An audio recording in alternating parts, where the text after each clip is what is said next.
మీ పిల్లల డాక్టర్ కల డబ్బు వల్ల ఆగిపోవద్దు. కేవలం 18 లక్షల నుంచి ఎంబీబీఎస్ విదేశాల్లో.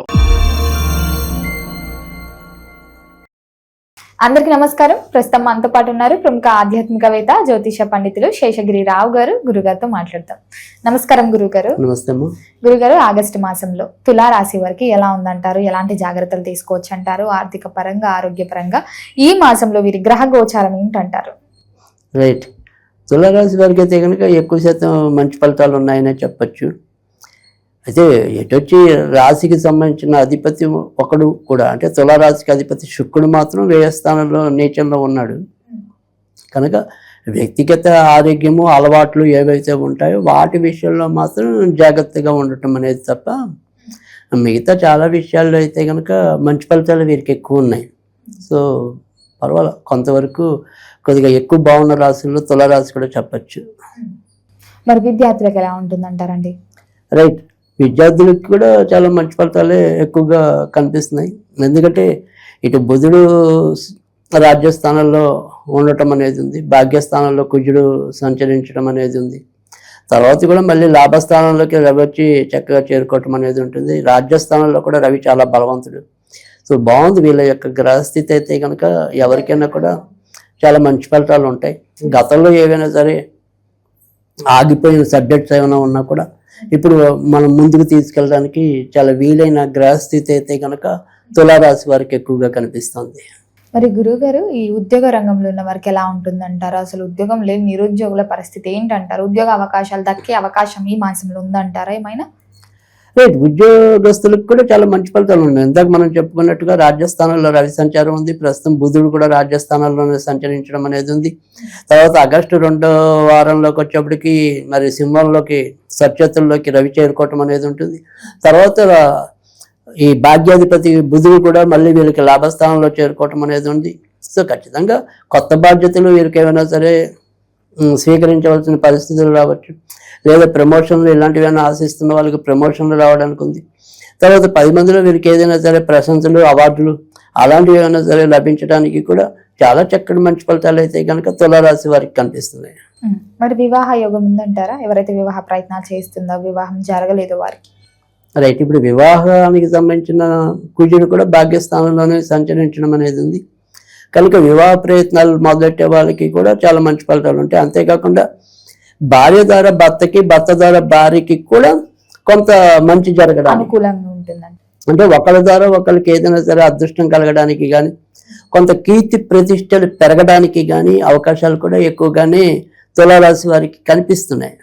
సంతాన యోగం ఉందంటారా గురుగారు? మరి అయితే సంతానకారకుడు వీరికి కూడా శని అయి ఉండటం, ఆయన 6వ ఇంట్లో సంచరించడం చేత సంతాన విషయాల్లో మాత్రం ఏదో రకమైన కొంత చికాకు అయితే ఉంటుంది. అంటే ఇప్పటికే సంతానం ఉన్నా కూడా వాళ్ళ పరంగా ఏదైనా సరే మధ్య మధ్యలో ఇబ్బందులు ఎదుర్కోవటం, వారి యొక్క అల్లరి తారాస్థాయిలో ఉండటం, తర్వాత కొత్తగా సంతానం కావాలనుకునే వారికి కూడా ఆ ముచ్చట తీరకుండా ఏదో రకంగా వాయిదా పడుతూ ఉండటం, అడ్డంకులు సరే కొన్నాళ్ళు ఆగుదాంలే ఇలా ఏదైనప్పటికీ కూడా సంతాన విషయాల్లో కూడా ఏదో రకమైన అసంతృప్తి అయితే కనుక ప్రస్తుతం తులారాశి వారికి అయితే ఉంటుంది. అయితే సంతానం వీళ్ళెన్ని ఇబ్బందులు పెట్టినా, అంటే ఉన్న సంతానం వారి యొక్క వ్యక్తిగత ప్రతిభలో మాత్రం ముందుకెళ్తారు. అంటే పిల్లలు చదువు అనుకోండి, లేదా వాళ్ళు క్రీడాకారులు అయితే క్రీడాకారులు, కళాకారులు అయితే కళాకారులు, వారి విధంగా ఆ రకంగా బయట ఉండే దాంట్లో వీళ్ళు మంచి పేరు తెచ్చుకుంటారు. కానీ ఇంట్లో తల్లిదండ్రులతో నడవలసిన విధానంలో కానీ, లేదా వాళ్ళ యొక్క వీడియో ప్రవర్తనలో కానీ కొంత తల్లిదండ్రులకి ఏదో రకమైన చికాకు ఉంటుంది. కుటుంబ పరంగా ఇలా ఉంటుంది. కుటుంబంలో బిహేవియర్ అంత బాగుండదు, బయట మాత్రం వీరి యొక్క పేరు ప్రఖ్యాతులు అన్నీ కూడా కొంత వృద్ధిలోకి రావటం అనేది అయితే ఉంటుంది. మరి గురువు గారు, ఎవరైనా పెట్టుబడులు పెట్టాలన్నా, కొత్తగా వ్యాపారం స్టార్ట్ చేయాలన్నా చేయొచ్చు అంటారు ఈ మాసంలో? ఇది కరెక్ట్ టైం. ఎందుకంటే వీళ్ళకి ప్రస్తుతం గోచారం కొద్దిగా మంచి ఫలితాలుగానే ఉందని మనం ఇందాక చెప్పుకున్నాం. సో అందుకని ఖచ్చితంగా లాభాధిపతి, రాజ్యాధిపతి అందరూ కూడా రాబోయే మంచి గోచారం అయితే వీళ్ళకి ఉంది, ఇప్పుడు కూడా రాబోయే నెల కూడా. సో అందుకని ఖచ్చితంగా వీళ్ళకి మంచిదే, అనుకూలమే.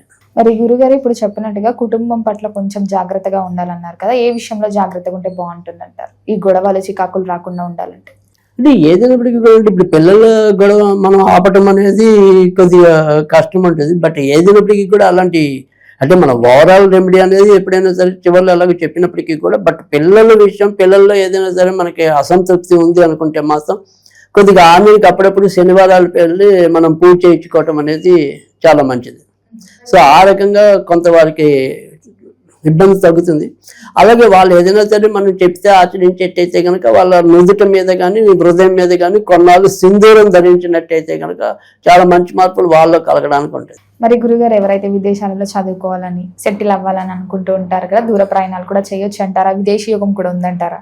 అంటే విదేశాలకు సంబంధించినంత వరకు ఇబ్బంది అయితే లేదు, వెళ్ళొచ్చు. కానీ ఈ విదేశీ ప్రయాణాలు చేసేప్పుడు అంటే ప్రయాణాల్లో ఇప్పుడు భాగ్యస్థానంలో కుజుడు యొక్క సంచారం వల్ల ఒక్కోసారి వస్తువులు పోగొట్టుకోవడానికి, తాత్కాలికంగా అక్కడ ఏమైనా సరే దెబ్బలు తగిలించుకోవడానికి అవకాశం ఉంటుంది. అంతేగాని అక్కడ అభివృద్ధి పరంగా చింత అయితే ఉండదు. కానీ మన యొక్క వస్తువులు కాపాడుకునే విషయంలో కొంతవరకు జాగ్రత్త. అశ్రద్ధ అనేది పనికిరాదు. ఫోన్లు పోగొట్టుకోవచ్చు, లేదా లగేజ్ పోగొట్టుకోవచ్చు, బట్టలు పోగొట్టుకోవచ్చు. సో దూర ప్రయాణాల్లో ఏవైనా సరే కొన్ని పోగొట్టుకోవడానికి అవకాశం ఉంటుంది. సో అందుకని అలాంటి విషయాల్లో మాత్రం కొంతవరకు జాగ్రత్తగా ఉండటం అనేది అవసరం.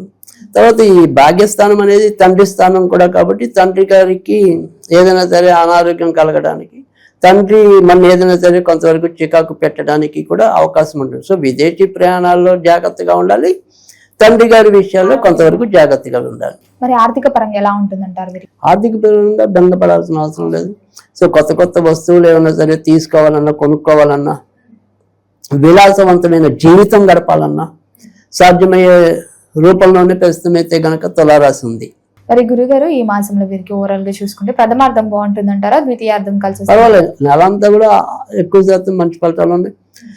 ఆగస్టు 2వ వారం నుంచి మరిన్ని మంచి ఫలితాలు మెరుగ్గా ఉంటాయి. మరి గృహయోగం, వాహన యోగం కూడా అన్ని ఏది చూసినా కూడా ఏమంటాం పట్టిందల్లా బంగారం అన్నట్టుగా ఎక్కువ శాతం బంగారం ఉంటుంది. వ్యక్తిగత ఒకే 2 విషయాల్లో జాగ్రత్తగా ఉండాలి. ఒకటి వ్యక్తిగత ఆరోగ్యం అనేది, అంటే ఏవి తినచ్చు ఏవి తినకూడదు అనే దాంట్లో కొంతవరకు ఒక పద్ధతి, ప్రణాళిక ఉండటం అవసరం. అంతేగాని ఏది పడితే అది తింటే మాత్రం వీళ్ళు ఇబ్బంది పడతారు ఆరోగ్యానికి. సో ముఖ్యంగా అరుగుదలకు సంబంధించిన విషయాల్లోనూ, సో దానివల్ల వెన్నుకి సంబంధించిన విషయాల్లోనూ ఇబ్బంది ఉంటుంది. తర్వాత రెండోది మళ్ళీ అలవాట్లు, అంటే సపోజ్ నాకు ప్యాకెట్ అలవాటు అయితే దానివల్ల ఇబ్బంది. సో లేదా గ్యాంబ్లింగ్ అనేది ఏదైనా ఉంటే అది దానివల్ల ఇబ్బంది. అంటే మన వ్యక్తిగత వ్యసనాలు ఏవైతే ఉంటాయో వాటి వల్ల చికాకులు వచ్చే అవకాశాలు ఈ నెలలో ఎక్కువ ఉంటాయి. సో అందుకని వ్యక్తిగత వ్యసనాలు, వ్యక్తిగత తిండి అలవాట్లు, తర్వాత నాన్నగారు ఉండే ఆరోగ్యం, ఈ 3 విషయాల్లోనే ఈ నెలలో తులారాశి వాళ్ళు ఎక్కువ జాగ్రత్త తీసుకోవాలి. మరి రాజకీయ రంగంలో ఉన్న వారికి, సినీ కళాకారులకు కూడా అందరికి బాగుంటుంది. ఎందుకంటే రాజకీయ రంగంలో ఉన్న వాళ్ళకి ప్రస్తుతం రాజ్యాధిపతి చాలా రవి లాభాధిపతి ఏంటి రాజ్యస్థానంలో బలంగా ఉన్నాడు. తర్వాత కూడా ఆయన ఆగస్టు 17 నుంచి సచేతన లాభస్థానంలోనే సంచరించడం అనేది ఉంటుంది. సో ఆగస్టు 17 నుంచి అంటే ఇప్పటిదాకా కేతు వల్ల ఏదైనా సరే మనకి రావాల్సిన పదవులు కానీ, మనకి రావాల్సిన గుర్తింపు, గౌరవాలు కానీ అడ్డుపడుతూ ఉంటే ఆగస్టు 17 దాటిన తర్వాత నుంచి మరింత అడ్డంకులన్నీ తొలగిపోయి ఖచ్చితంగా మనకి రావాల్సిన గుర్తింపు, గౌరవాలు, మనకి రావాల్సిన పదవులు ఇలాంటివన్నీ కూడా వరించే అవకాశాలు ఆగస్టు 17 తర్వాత ఎక్కువ ఉంటాయి. మరి గురుగారు, ఈ మాసంలో మొత్తం మీద చూసుకుంటే వీళ్ళకి ఇంకా బాగుండాలంటే ఏ దైవ నామస్మరణ చేయాలంటారు? ఎలాంటి పరిహారాలు చేసుకుంటే ఈ మాసం వీరికి కలిసి వస్తుందంటారు? రైట్. అయితే ఈ నెలంతా కూడా వీరు ఎక్కువగా ఆదిలక్ష్మీదేవిని పూజిస్తే కనుక చాలా ఎక్కువ మంచి ఫలితాలు రావడానికి ఉంటుంది. సో అన్ని రకాలకు కూడా అభివృద్ధి జరగటం, ఇందాక చెప్పుకున్న ఏదైనా సరే చిన్న చిన్న వేటిలో అయితే ఇబ్బందులు ఉన్నాయో ఆ ఇబ్బందులన్నీ కూడా ఆదిలక్ష్మి వల్ల తొలగటం అనేది అయితే కనుక జరుగుతుంది. గురుగారు, మొత్తం మీద ఆగస్టు మాసంలో తులారాశి వారికి ఎలా ఉంది, ఎలాంటి జాగ్రత్తలు తీసుకోవాలో తెలియజేసినందుకు ధన్యవాదాలండి.